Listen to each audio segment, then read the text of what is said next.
Hello, everyone. Welcome back to the Impact Space podcast. I'm here with my brother Mumbi. What's good, bro? Always a pleasure, brother. All right, everybody. We were looking forward to this for a while. We have an awesome guest. I'm just gonna do a brief introduction because if I did his full introduction, we'd probably be here for a little bit longer.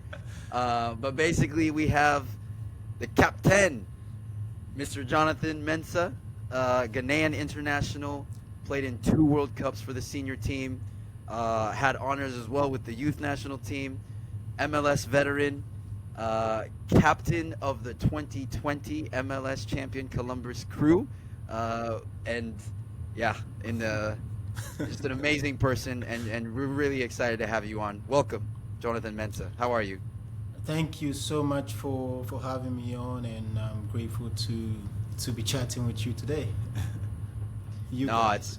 it's our pleasure. It's our pleasure. We're looking forward to this, and thank you for taking the time. I see, just real quick before we get into the other stuff, tell us a little bit about what you got in the back there. I see a Donovan jersey. Everybody can see that. What's the story behind that? Yeah, so obviously you mentioned I played in 2 World Cups, and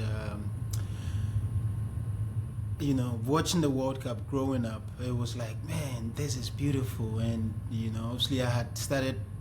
No, I think it was 2006, the World Cup in Germany, and then the next year I signed my first professional contract. So I was like, man, now that I've started playing, hopefully I get there one day. And the next World Cup I was playing, so everything happened so quick, but forever grateful for the opportunity. And I went to Donovan after the game, and I was like, hey, can we switch jerseys? He was like, yeah, sure. He had lost the game, but then he was so graceful, he gave me the jersey and framed it. Yeah, respect. There we go. Dude, that 2010. So for the folks who don't know, and some of the listeners or watchers, or maybe younger who don't remember the 2010 World Cup in South Africa, but first of all, the U.S. team was good. I rated that U.S. team. It was a good team. Very And good then team. Your team was special. The Ghanaian team was Amazing special. team. Yeah. But yeah, I think it was more of like, the tournament was hosted in an African country for the first time, and all the African teams wanted to do something special. So when we had the opportunity to be the only team left in the tournament, we wanted to go all the way, but it ended sadly for us as far as handball. oh, But it was a great run, and grateful to have been part of that squad. oh man, that's amazing. I mean, there's so many yeah. Mumbi, you remember that time as well, don't you? Yeah. I do, yeah. It was special to watch. I won't lie to you. It was a moment of deep pride. I remember, obviously, even the opening game, just to see South Africa kick off the tournament. Right. And Shabalala's goal was, Ooh. we lost our minds at home in Ghana. We were sitting at Yeah. home and we jumped with our dad. We were running around. It was we were so proud, and to see the Yeah. stadium just erupt. And then again, we were supporting every African team. We said, Yeah. all the African teams, we want them to go as far as possible. So even when the Ghanaian team was playing, we were so proud, and we were so excited to Yeah. watch the Black Stars. So, Yes, sir. no, credit to you guys. African football has come a long way, and we've been so proud to watch, each team, make a name for themselves on the world stage. And people don't know that African football is growing. African football has quality. There are amazing players coming out of all over Africa, and so Yeah. every time we've watched the Ghanaian teams in the World Cup, even earlier when 2006 you mentioned, Right. so proud, so excited to see what those teams could do on the world stage. Yeah, it is. It is, and like you said, it doesn't matter where you're from. When an African team is playing, you're supporting them. So it's beautiful to see. Tell us a little bit more about. So you said you watched the 2006 World Cup, right? Yes, sir. And then, the next one you were playing in. There's a lot that happens in between then, Ooh, but I mean, yep. and you could start wherever you want, brother. Like what about Um, your rise, and then we'll get into. I know you're living here now in the States, which Yes, we'll get sir. into with your family, but just where do you want to begin with your football journey? Um, so obviously, growing up in Ghana, the major sports I would say is football. That's all we have. We do have other sports, but football is number one for Ghana. And growing up playing on the streets, playing at home, playing in school, like break time is very short, 15, 20 minutes, we're gonna play. Any chance we get, we playing. So that is that is where we sort of like grasp around. This is what we want to do. Obviously you're going to school, but this is something you really want to do because you see people that comes from your village or different villages, they playing professionally now, so you're like, ooh, I want to be that guy one day. And lucky enough, I had John Mensah, the former captain of the Black Stars. He was from where I grew up, Obuasi, in a small mining town. I used to see him growing up because, obviously I was born in Accra, Ghana, but then I moved to Obuasi, where my dad used to work as a miner. And that's where John Mensah is from. So I saw him growing up. He would come from Italy when he was playing there, and he would organize like a gala, and I'll see him, I would I weave my way through the crowd and I'll go see him, and I'm like, man, this is nice. And so we play on the street, we play at school, we play at home, we play everywhere. And we used to do like this football with plastic bags. So we've gone through all that. So whenever you get like a proper football, you're gonna play till you're hungry, and then you head home, you go eat some, and then you play a little bit, take your shower, then you go to bed. So, and then of course I played for the school teams as well, playing for my school team and junior high and then senior high. So after I completed my senior high school, that's when boom, everything sort of like happened for me. Yeah, tryouts. So one guy that used to work as a gardener. So Ashanti Gold was my first club in Ghana. So the guy that used to work at the stadium told me, hey, there was a tryout, happening, and this is it, and you want to go try? I was like, okay. So that was my first sort of like glance of what professional football actually looks like. I went to try out with the big boys, and out of like almost 500 kids came out there to train, and I was lucky enough to be one of the 3 guys to have been selected to sign with Ashanti Gold. So that was how everything started for me, and that was in 2007. And then 2010, I was playing in the Senior World Cup. So, oh man, yeah, Wow. yeah, Wow. And John, I want to ask you real quick. yeah. 3 out of 500. I don't think many people really understand how difficult those odds are. And so I wanted to shift gears just for a quick second and ask you. Yeah. So what happens to the majority of the other players, those 497? Where do they end up? What's their story? that's a great question. Yeah, it is a great question. So they would definitely be disappointed they weren't selected, but the story actually begins there for them. Their story, they will keep going. They'll probably go to their previous clubs, keep working, or there's another tryout. They're gonna come out and keep going. But my story was different from theirs. That doesn't mean they are not gonna have their breakthrough. It might happen, but a little later. So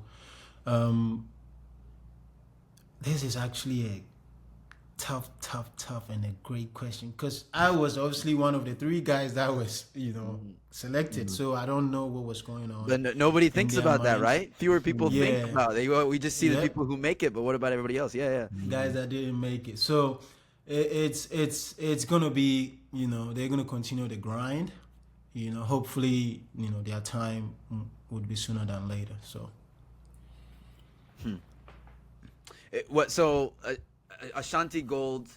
yeah. Then you get a bunch of opportunities. right? As you start playing, did you start as a defender? No. No, wait, Yeah, yeah. so yeah. I started as a defender. Hmm. My coach saw me. He said a little bit of the midfield, but he said no. He said I had something lots of defenders didn't have, because he said I could sense danger.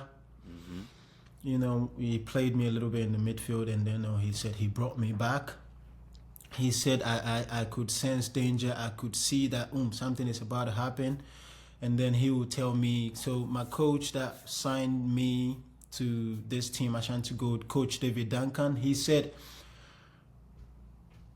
as a defender, if you are always thinking, oh, my other center back or my other right back, whatever it is gonna win the ball, then that's trouble. What if he doesn't win the ball? So you think like, okay, he's gonna lose the ball, so I'm there. He's gonna lose the ball, so I'm there. So he told me this, and I was like, okay. So you are always in a different sort of mode, I would say, or mood, I would say, because okay, he's gonna lose the ball, so I'm there. I'm there to cover him. So this kind of mentality sort of rewired my mind, because playing with my friends, I knew he was so good that I was so relaxed. But then he rewired my brain and said, no, like think about it this way. He's gonna lose the ball, so you're there to cover him, win the ball, and then play to help your team. So center back from the beginning, it's one of the best positions for me. I love it so much. So, and on that, just sticking with the football aspect of it, like, and I love what you said there, because on this show, Mumbi and I talk about this all the time, which is the need for players to read the game and anticipate and see things before they happen, which is exactly what you're talking about. Now, I've been fortunate enough to watch you play in person and watch you train real up close during our time at the crew together.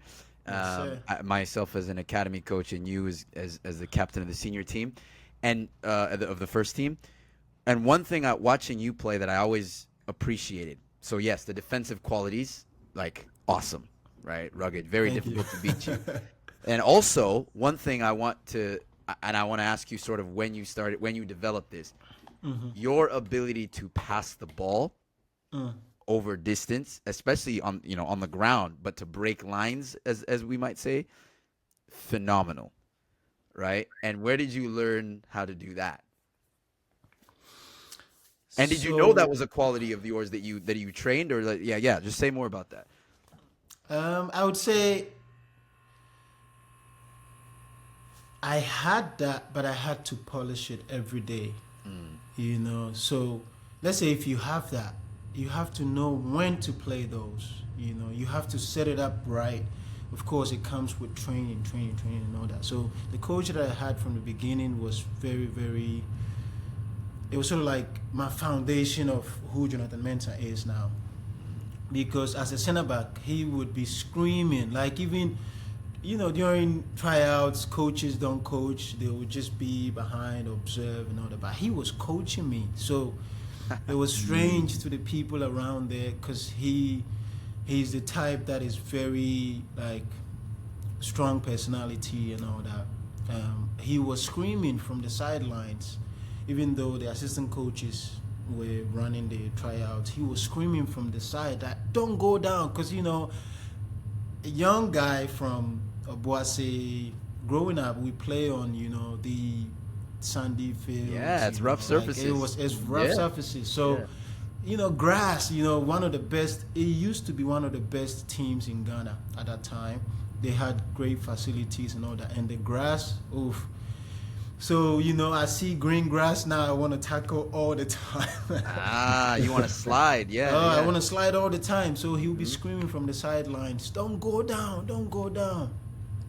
Before training, he will pull me to the side. Like I said, it was tryouts, but he will pull me to the side, and he will tell me, "Hey, as a center back, you don't want to be the last guy. Always slide tackling."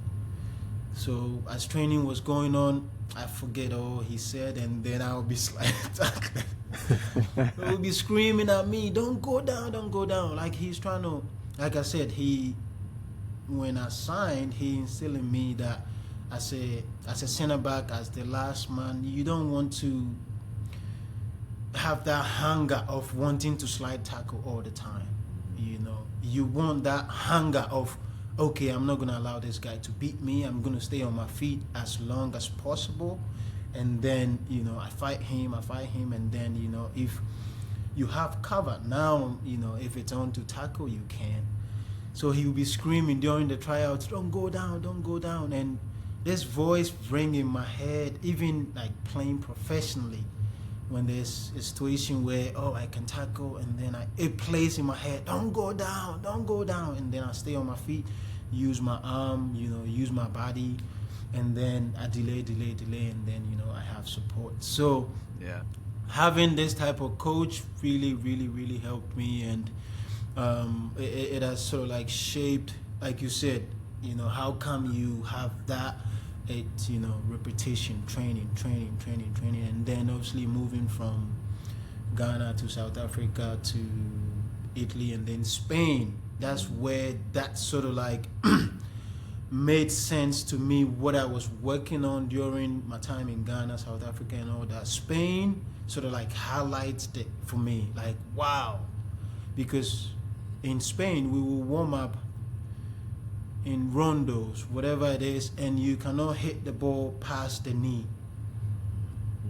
Rondos don't go up. Like, if it goes above the knee, you're going in the middle. So I was like, okay. But obviously, they're trying to instill in you that the spaces are there to play.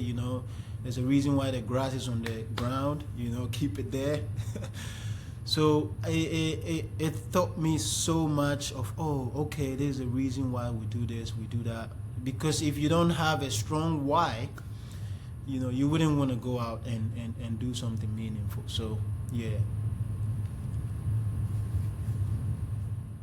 Jonah, I wanted to ask you, so in that team in Granada, do you think that's where you truly developed that ability to play with your feet, like specifically with line breaking passes? Is that the place where it really like took off for you? Because I know that even my experience in Spain, I got a deep appreciation of the why in terms of possession, right? Sometimes people say, possess, but then you don't understand, why, where, Right. like what's the situation, what's the context?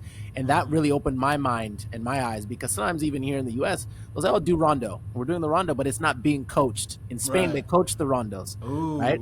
So is that where you would say that you really learned the purpose behind the possession? Yes, sir. So in Spain, we used to do, sometimes they would say, okay, one touch, everyone.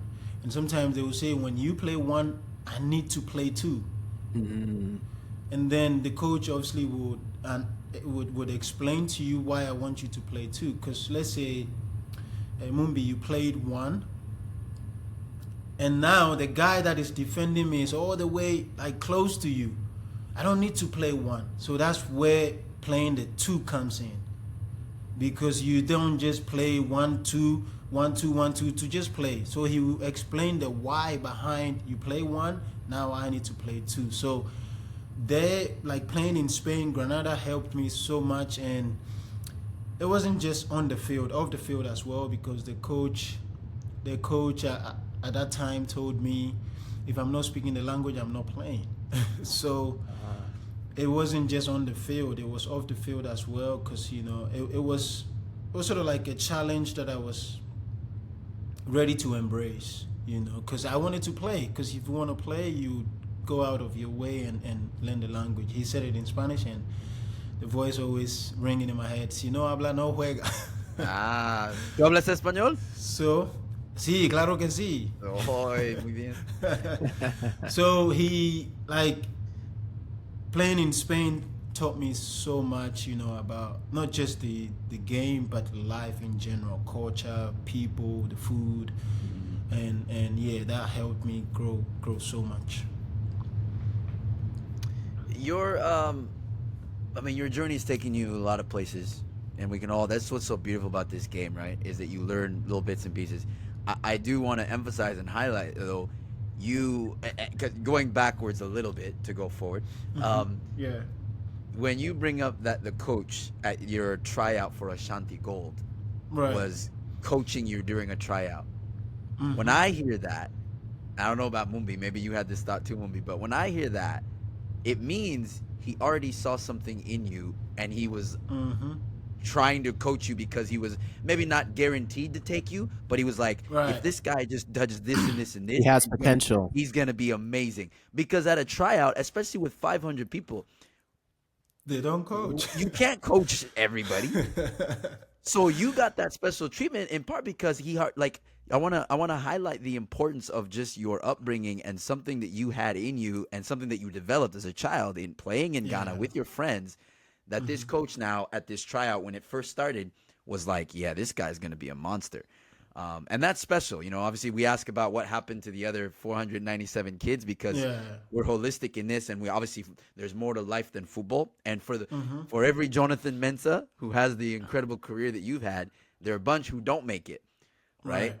But for you, like, yeah, man, there's some things that you honed later. Yeah. But I just want to highlight that story because clearly the coach saw something in you. Mm-hmm. Mm-hmm.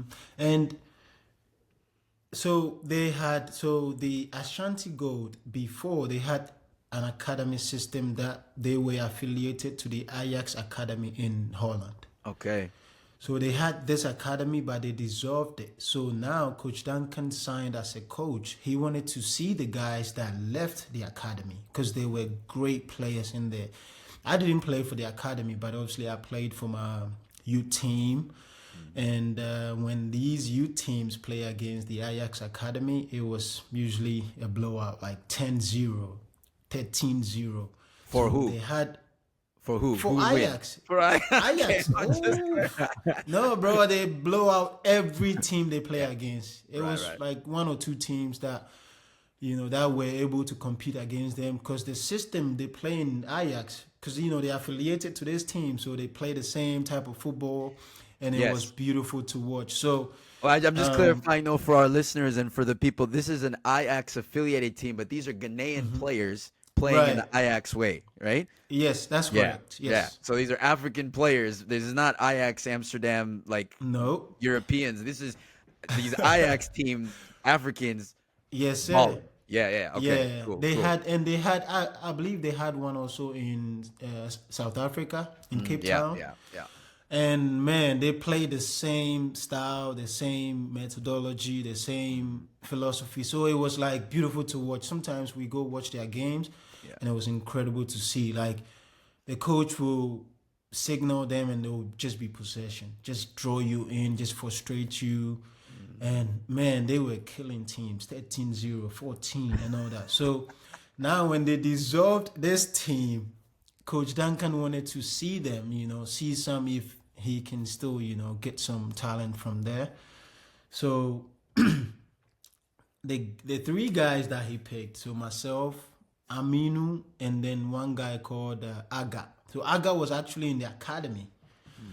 So yeah, he got the chance to also break through, and I was like, man, if I'm being picked with guys that played in the academy. So in the academy, sometimes you go watch them, and it's like 30 minutes of passing, 30 minutes of just passing, control and pass, control, and I'm like, ooh. So when you see them play on the weekends, it's all the work that they've been doing. You'll be like, ooh, that's nice. No, but they've been working. So us that didn't play in the, academy, that kind of setup, we always go to uncompleted buildings. You pass as hard as you can. Boom, you control, you turn, you go to the other side. So that was ours. Against the us wall. that- Against the wall. Yes, Yeah. just you. Ball on just the wall. you. Ball on the yes, wall. Sir, a ball in the wall. And that was what we had. And obviously, if you had a friend, you just be passing amongst each other, and that was the way we learned how to sort of like control those kind of like hard passes and all that, because we didn't play in in an academy system where you have this, the coach will instruct you, do this, do that, there's the reason why you're doing this and all that. So grateful to have had these type of upbringing where there was lots of uncompleted buildings where you go do your own stuff and all that. So yeah. It's something the kids here before you go, Mumbi. I love that, Jonah, because it's something here we try as coaches of youth. try to instill, and it's difficult because it's a different culture, right? Yeah. And it's a different upbringing. So the way you're talking about growing up in Ghana and all that, a lot of kids here maybe can't relate, Right. which is fine. It's fair. That's not necessarily their fault. At the same time, I do want to emphasize, so again, for the young players listening to this, you're hearing this straight from, a World Cup veteran, somebody who's played at the highest level of the game, a ball on the wall, a ball on the wall. Yeah. You, the ball, and a wall, and hours. And I'm guessing, right, Jonah, it didn't feel like hours when you were doing it because you're like, ping, ping, this is fun. I got to control. Oh, I gotta yeah. control. And then all this time has gone by and you're like, wait, what? You know what I mean? You gain something from something that you just having fun doing. 100%. Because growing up, to be honest with you, if my generation, if it was paid to play and all that, I wasn't gonna be able to make it. Yeah. Because the funds were not there.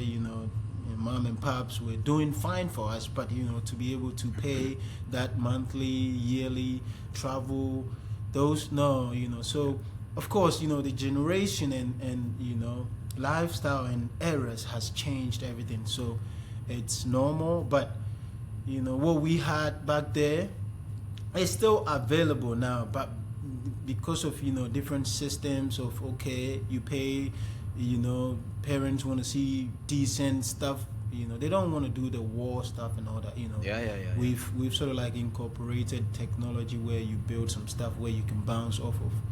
But when you play against a wall, brick wall, in Ghana we build with blocks and bricks, so it's hard. When you smash that ball, it's coming at you hard. So how are you gonna deal with that? Right. As compared to the new technology of the boards we've created that we smash the ball off of. So there's always a lesson in the struggle and the pain and all that. So as growing up, we learned so much from the pain and the struggle. So that might be mine, but it might be different for some people as well. And I was going to add to that too, Jonah, that regardless of what you have, right, nobody can blame you for your circumstances where you start, right? So whether you have the resources or you don't have the resources, making it in the game is it's a very similar task. That you have to be touching the ball, you have to be playing a lot. Oh, yeah. And that's how you improve, right? And so sometimes I think people do think, oh, you need more resources, you need more money, you need more this and that, you need to be on those travel teams. Yeah. Yes and no, right? Like you have to be able to first develop a love for the game, which Yeah. you clearly had, and your friends clearly had from when you were young, right? And that's what brought you to being a professional eventually. But you have to start with the clear foundation when you're young. Otherwise, it's really hard to continue to grow and develop as a player. Yeah, that's correct. Sometimes I put my son in this, I put my daughter in this, but do they really want to do it? If it's about them wanting to do it, you don't have to tell them to go take a ball, to go outside. No, they are doing it. They come back from school. They probably played a little bit in school, but they go to the basement because you've set up that sort of like environment in the basement for them. They go, it's pass. So when they go on the field training with their colleagues, it's different. Their first touch is clean. Then, they look at him like, ooh, how'd you do that? But then he knows that whenever he gets back from school, he's bouncing the ball. Because, basements always got, the bricks and the walls they build with. So you have that sort of like effect of when you smash the ball that hard, it's coming at you. So you have to have that muscle memory of, knowing when to slow it down, when to do this, how to turn and all that. So that practice, the repetition, like I'm saying, bro, when I was growing up, I would play until I'm hungry, bro. And then I get home, my mom would be like, oh, I know you're hungry, come and eat. So you eat Time after I eat. for some fufu. Oh yeah, you eat fufu, banku, and all that. Some jollof. Jollof, yeah. After that, I'm going again. Go and play. So it was like I said. So the repetition and the hunger for it create and set that foundation that you're gonna need in the future. Is that And I where was you gonna get add. no, go ahead. I was just gonna ask if that's where Jonah Ask him, gets ask his him. strength from. Is the jollof? Is it the jollof or the fufu? What is it? A little percentage. But it's all in the mind, though. The mindset. It doesn't matter what you eat. It does, but then if Yeah. your mind, if you weak here, it doesn't matter what you No, eat. that's that fact. That. So if you strong here, you can do with what you have. Cause we didn't grow up eating the like you said earlier, banku and fufu. We didn't have the fried rice, these kind of things. To be honest with you, we do. My parents, not just myself, but growing up in Ghana, we do cook those for occasions, like nice jollof, nice fried rice, these kind of food occasion. But if not, we go local. We go with the fufu, banku, and yam, cassava, gari, these kind of things. That's what we eat. But like I said, jollof is Christmas, Easter. This Yeah, and yeah, that, yeah. this and that. So, I was just playing. I just. so it's always sort of like good to like you said, Mumbi, have that foundation of wanting to play more, wanting to practice more, wanting to increase not the volume but increase the reps. Maybe you do 10 minutes today, but tomorrow can you do 15 minutes? 15 minutes, and you see the improvement as time goes on. Yeah, no, that's a great point because the other day I was having a conversation with a player, Jonah, about tryouts, and Okay. he had gone to a tryout for a team that he'd been with, right? So same club, just moving up a year, Okay. and this player didn't make it. He didn't make the team. He was put on, I believe, the second team. Now, in my reflection with him, we were breaking down, okay, what happened? What on that day or on those days you tried out, and what could you have done better? Now, once we broke that down, then I asked him, okay, well, were you prepared? Had you been training in the weeks leading up to the tryout, right? And that really wasn't my point, but I wanted to just see what he would say. He's like, no, I was on vacation and I didn't train. Now, what I also told him was, I was like, okay, but these are the same coaches, right? It's the same club. I said, okay, so do you think it really came down to 1-2 days of tryouts, or do you think it was the season, the previous year that really made the difference? And he said, oh, it was the year. Because I said, listen, they know your level. So whether you go on vacation for a week, 2 weeks, if they come to watch you play and they see that you're a little rusty, so yeah, we know his level. But if you didn't do enough during that season and you weren't pushing yourself, you weren't improving, you weren't getting the extra touches, right? Well, then now they may be evaluating another player and say, oh, this guy's better, Right. better than you are because you weren't improving during this last season. And so maybe he lost a little bit of that hunger. He lost a little bit of that drive to improve because, oh, I'm on the team, I'm safe. But when the tryouts come, maybe someone comes and takes your You spot, didn't show. Yeah, exactly. I Yeah. think that is always. And you coaches, you both coach, young guys and young girls. So whenever you reflect with them, it always comes back to getting the point where they did something different to win, or did something different that didn't help them win. So it's always good, from me as a player, looking you guys as my coaches now from that perspective. When you have these honest conversations with the players, they sort of like see the value you guys bring. Because I know, me too. Like during off season, obviously season is over and all that. During my vacation, even though it's vacation, there's a certain time that okay, vacation need to be over. Even though you still have some time before you get back to your team and all that, vacation need to be over and then start a little bit of work so that when you get to preseason, it's not like starting from ground zero. You start from somewhere where the base is good, and then because when you get back to preseason, we're gonna do all these tests and all that. So it's always good to for the kids to realize why you guys are there and the value you guys carry. I wanted to ask you though. You mentioned something about embracing the struggle. So I guess the obvious question would be just when is a time where you really had to do that and you're going through it and you had to push through and maybe you failed or at something or just whatever hardship you had to go through on or off the field, and how did you cope with that? There's a lot, but I would Yeah, say, I know it's a lot, but if you could pick something, I have something too yeah. based off of that I want to ask you about specific Okay. to the time we had together. But go ahead. Okay. What do you? Um, Yeah. yeah, it's a lot, but then I would say, as a 16, 17-year-old, leaving my parents, my family to go play with a professional team, I was like, oh, can I make it? So in my head, I was like, oh, maybe I can't. But then there was another voice also that was telling me, you can, because they picked you for a reason.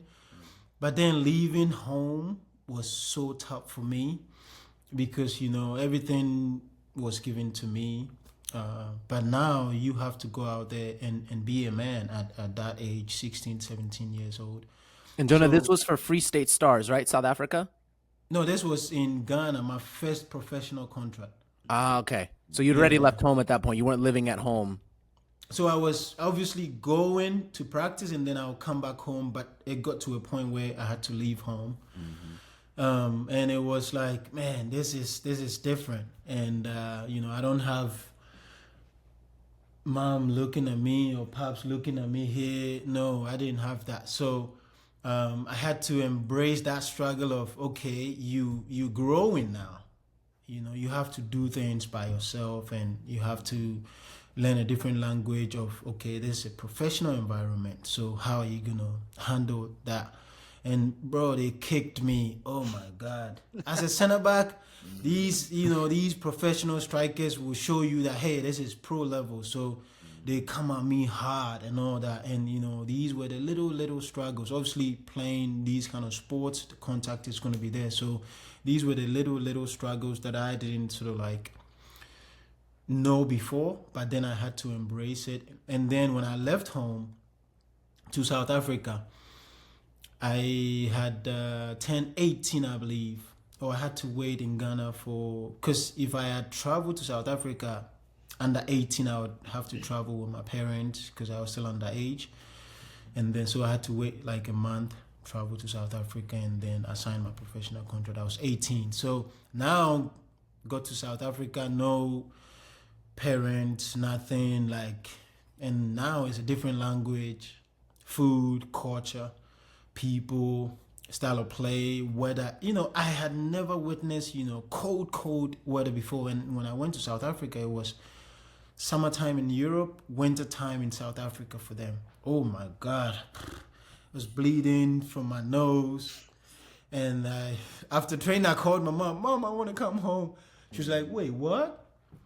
You signed 3 years and they love you. What's going on? I said, Mom, it's cold. It's cold here. Oh my God. And like, oh, they didn't tell you. I'm like, they told me, but I didn't know it was this type of cold. It was sleeting. Like it was, bro, every day. And when I wake up, I'm thinking of, oh, I'm going to go and train again. So like overcoming all these challenges made me even stronger and tougher because the first few months, oh my God, it was tough.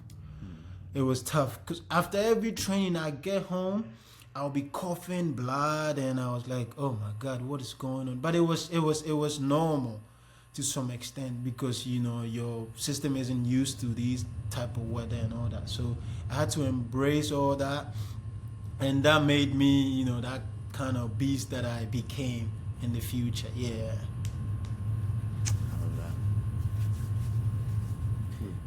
I want to share a story. You may not even remember this. It's important. It's important to me, and it was one of the first times that I met you because related to that. We wouldn't be able to have, like I said, we could be here for hours, but I want to respect your time. We're not wrapping up yet. Hopefully you're still good. Yes, sir. Yes, sir. We obviously have to talk about Columbus, and it's funny. Okay. You mentioned the cold, and I'm like, this brother didn't know he was gonna play in Columbus. Oh my God. We talk about cold. But before I mentioned, because obviously we have to talk about Columbus, and your time captaining the crew, and so I first ran into you in Columbus. I was the U14 coach in the academy, Yeah. and you were the captain. And the story I have is there was one day. This is when we were still training at y'all were still training at the old crew stadium. Obets? Yeah, Okay. yeah. You were training at Obets was the Obets, training okay. facility. We were Okay. training at Obets and playing at Old Crew Stadium. But Right, right. But we would meet. This is before the new building, right? This is before the new building, and we had a meeting. We had something going on in the stadium or in the offices. Right. Okay. But then they closed the street. The street was closed getting in. 'Cause Okay. there's like a couple of different ways to get into that stadium, right? Mm-hmm. So I get off the highway and I'm driving in, and I didn't know that the road was closed there. But there was a way that I could do like a U-turn. It was illegal. Okay. Hopefully the statute of limitations is ended now. It was an illegal turn. But this is Okay. where you come in. You were just leaving the facility. I don't know. The Okay. first team had something, and you were driving in your. It was like a Jeep or something. I think you Jeep drove at a that time. Jeep. Yes. Yeah, Yes, it was a sir, Jeep. yes, sir. And I remember distinctly. So I was like, "Oh shoot, what am I gonna do? I don't want to be late. So I think I'm just gonna do this illegal turn and just do this U-turn and go into the facility." And I Yeah. do it, and I see you because you're going the correct way. You're following the rules. You're in your Jeep, and you look at me. We make eye contact, Yeah. and you see me, and you just kind of smile, and you go. I don't know if you remember this. Oh my God. I don't know if you remember this, but I was like, oh shoot, that was Jonah Mensah. That was the captain. And we had never really interacted because at that time, obviously, Okay. we didn't interact yet in person Right. because just different times. Yeah. But that was my first sort of close to close interaction with you was Okay. me doing an illegal turn in the car and you And I was like, you being like, "Hey," and I was like, and then of course we got a chance to talk to each other, and it was it was great. after that. But no, nice. it's funny the little things that stand out to you, right? The little Yeah. things that you're like, and that was just a cool little like, I see you, Eye like, contact. What I wanted to talk about Columbus was this. I wanted to ask you. There are a couple things, but then Okay. I'll let you go. And Mumbi also it was cool because he visited me during this time as well. Okay. When so Columbus was an important time for me and my Nice. family and my career, my coaching career, and all that. But what I wanted to ask you was a couple things. I know family is really important to you, right? Your faith and family are Yes, first sir. in your life, which is beautiful. And I know that you struggled in Columbus because there was a long time where you were without family. Ooh. And I wanted to just ask you about that, brother. Because then also you were there before COVID hit, and you were the captain while COVID was happening. COVID. Ooh. So just man, talk about that. What that was like, and being without family, and then obviously captaining the team to a championship. Yeah. But yeah, man, tell us about Columbus. Oof, Columbus. So obviously I moved here 2017, and I wasn't married at that time, but I got married 2018. So end of 2018, that was when I got married. So 2019, instead of 2019, I thought my wife was going to get the visa to join me, but then for some reason we didn't get the visa. It was a tough process for us. So now the only option we had was to start doing the green card process for her, which was going to take a year to 2 years. And I was like, what? A year to 2 years? I need my wife here. And obviously, we had just gotten married, and I needed my wife, my support system with me. And, going into the season, you see the guys, their wives will come to the airport, say bye to them, we'll leave for preseason, and I was like, man, when my wife gonna be here? So it was these type of moments that I was missing and all that. So start of 2019, visa, and then we started the green card process. A year to 2 years it was gonna take, but then season ended, my wife couldn't join me, so the process had gone through, and we were waiting for the status to change and all that, and it was still stagnant. And now, I got to see her end of 2019, 2020, start of the season. I thought, okay, it's gonna happen this time and all that. So I was going into preseason, and I was like, so. So there's a funny story that happened. So end of 2019, we didn't make playoffs. So we had 3 months to spare, and we had to train. Ooh, I wasn't too happy with that one. We had. I remember that. I was there during that time. I remember that. Yeah. We had to train for like a whole month, and I wasn't happy. Obviously, I was one or maybe one of the guys that didn't have family around. And I was, pleading with the coaching staff, hey, let me go home, let me go see my family for a little bit. And they were like, no, we didn't do so well in the season, and we got it. And I'm like, I know we didn't do too well, and I was part of the team. I didn't do too well myself, so I want to do better for the team. But now season is over, so we need to rejuvenate, rest, and come back stronger. They didn't allow me to go and all that. I was frustrated, but now I channeled that frustration into strength. Be there. Things didn't go well for you personally and then collectively. So now we're looking to start the 2020 season now. So we had to work like a whole month. I embraced it, and I worked through it. Every time, the only thing we had, me and my wife, was FaceTime at that time. So worked through that. It was tough, and I'll come back training in the morning, and they'll look at me like, you still here? I'm like, bro, they didn't allow me to leave. So I have to be here, even though I don't want to, but I need to be here for the team. So I went through that, and when I left that 1 month of training, I got home and I had like 2 weeks of good time with me and my wife. We went out of town for a little bit and all that. So when I came back home after the 2 weeks, I started to work extremely hard, because I told myself, okay, it was so 2 years leading to the 2019 season, I had made playoff. I was a goal away. We were a goal away from getting to the MLS Cup Finals. 2017, we lost 1-0 to Toronto.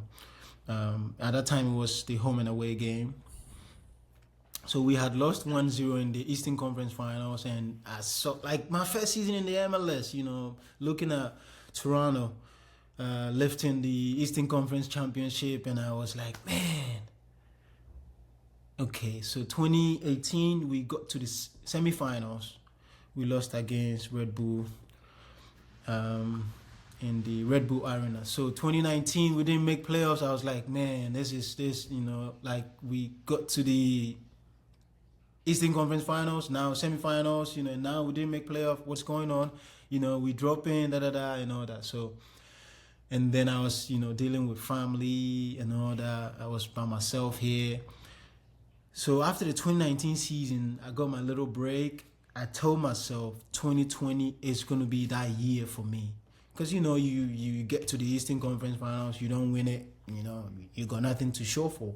So I was like, okay, 2018, 2019. So I was like, 2020 is the year. And obviously, I have my prayer group that I pray with. They called Ballers in God, BIG. And the founder actually played for Toronto a couple of years back. So I had, I was praying with them and praying with my wife. And every year, before every year starts, we do have a prayer request, that we do, and then we pray about it. I wrote that I was going to help my team win the MLS Cup. I was going to be the best defender. I was going to be all that. I wrote all these things down, and I worked extremely hard after that 2 weeks of break that I had. I believe it was from December something to January before we head back to start the preseason. I was working extremely hard, going to the beach, working with a few of my boys at home, and I got a clips. And so coming back to preseason, I felt different. I felt like I wanted to play games already, because I was like working so hard, and it was like go hard, and then rest. So even though it was, preparing preseason, I pushed myself hard because preseason you want to get over that sort of like catch that second breath before you start playing games. So I had already gone past that level, and then when I got back to preseason, I felt so good, and obviously they had brought in some great players as well for us. Darlington, they brought in Lucas. They signed some, good addition. So I was like, okay, there's gonna be a great season. And obviously, if you know Darlington, you play with him, you might as well win something. I was gonna. So We have to have a separate question for that because I'm gonna yes, ask you sir. about that. So coming to preseason, I was prepared. I was ready, and I was buzzing with the new players that we've had on the team. So I was still, in my mind, I was like, when is my wife gonna be here? We started the season, first game at home, New York FC, we won 1-0. Lucas goal. And then second game, we traveled all the way to Seattle. That's where I think they said the first COVID case actually happened in the US. And then boom, after the game, now the news is all over the place. Hey, this and that. Hey, you have to start wearing masks, da da da. So flying back from Seattle, we were in panic mode actually. Because they said, oh, the first case happened here, and and it was a weird vibes in the stadium. But for some reason, the game was incredible game, one of the best games that year. And funny enough, after the game, I told Darlington, I was like, bro, this felt like a final. And then fast forward, we played them in the final. So my wife still wasn't here at that time because obviously COVID had hit. With all the visa issues and all that. And that season went by without my wife being here, without family being with me. So, I channeled all that sort of like, struggle and the pain and the solitude into something meaningful, helping the team, So most of the guys were like, bro, I don't know how you do it. Like, you come here every day, you worked extremely hard, and, you led this team to winning the trophy. I'm like, no, we led this team to winning the trophy. They were like, no, you the captain. I'm like, no, we had many captains on the team. So, but like I said, I channeled that struggle and, the pain and the hardship into, I added it to my why, and I kept going. I kept pushing. I kept punching. So, yeah. And I did, Jonah, want to point out there's something powerful about writing things down, right? That Yes, sir. you had a vision, but how often does someone say, "Oh yeah, I'll do this" or "I'll do that"? You know what I mean? Even in casual conversation, but to actually, there's something I think that they've said, studies have been shown, whatever. When you write something down on paper, it's so much more powerful, and that's what you did. I don't know if then after that moment you continued to do it, or if you'd done it earlier in your career. But that moment, it's very clear that no, you had a very, very clear conviction and idea. This is exactly what I want to do. I put it on paper. It's going to happen. And it happened for you. Yeah. So before, I didn't do it before. But when I met my wife, she would tell me, even prayer requests, you just, request, you pray, da-da-da. But I'd writing it down. I was like, okay. Because when you write it down, it doesn't matter where you write it down, a piece of paper, in your notes, you always visit it. And you'll be like, oh, okay. I didn't just tell myself this, but I wrote it. And, when you read it, okay, you sort of like, you water it. You read it, and then, when you read it and you're doing something that doesn't align, okay, you change your ways and then start doing the things that will lead you to the things that you wrote down. So, my wife encouraged me so much. Just write it down.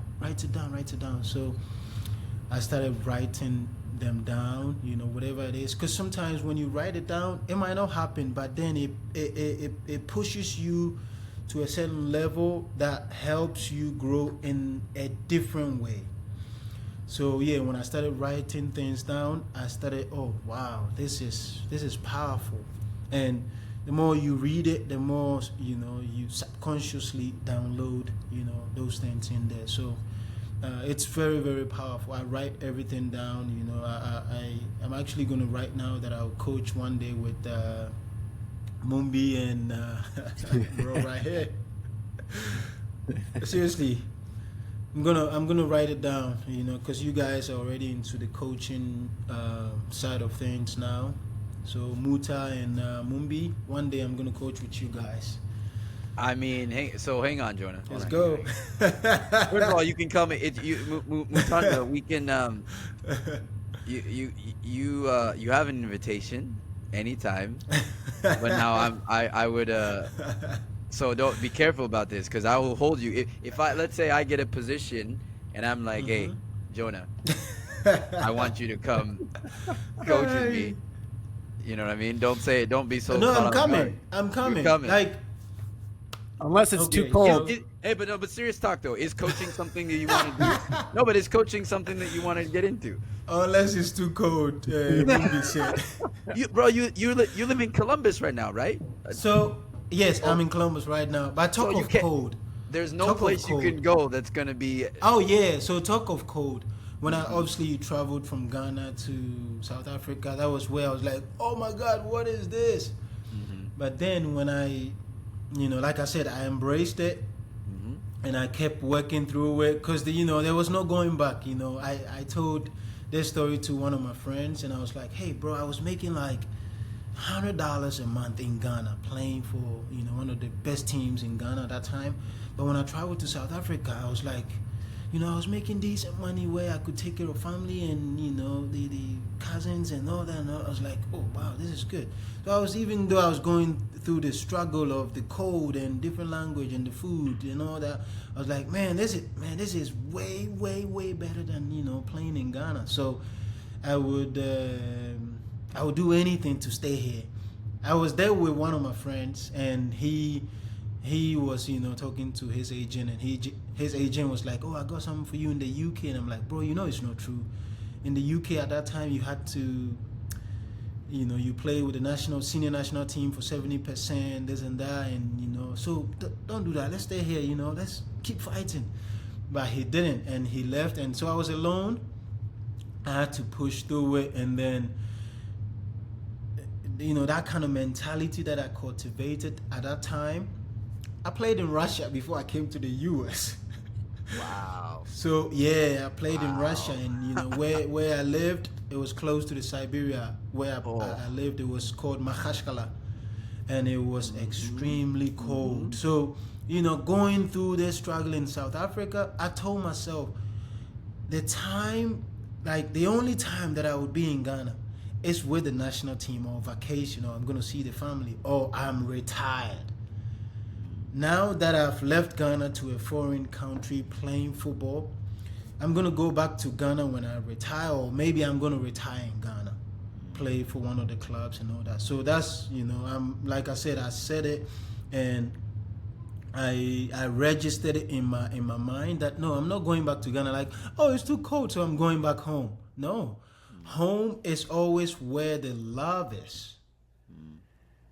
The blood is obviously from Ghana, Africa, but then home is where the love is. So, wherever you find love, that's home. So I found love in playing football. Football gave me everything. Of course, God used football to give me my wife, my family. Football. If it wasn't for football, I wasn't going to be talking to Muta and then Mumbi. You know what I mean? So it's because of football. I met some great people through football. I met some not too good people through football. You know what I mean? It will teach you so much, so much. So I'm grateful for all that.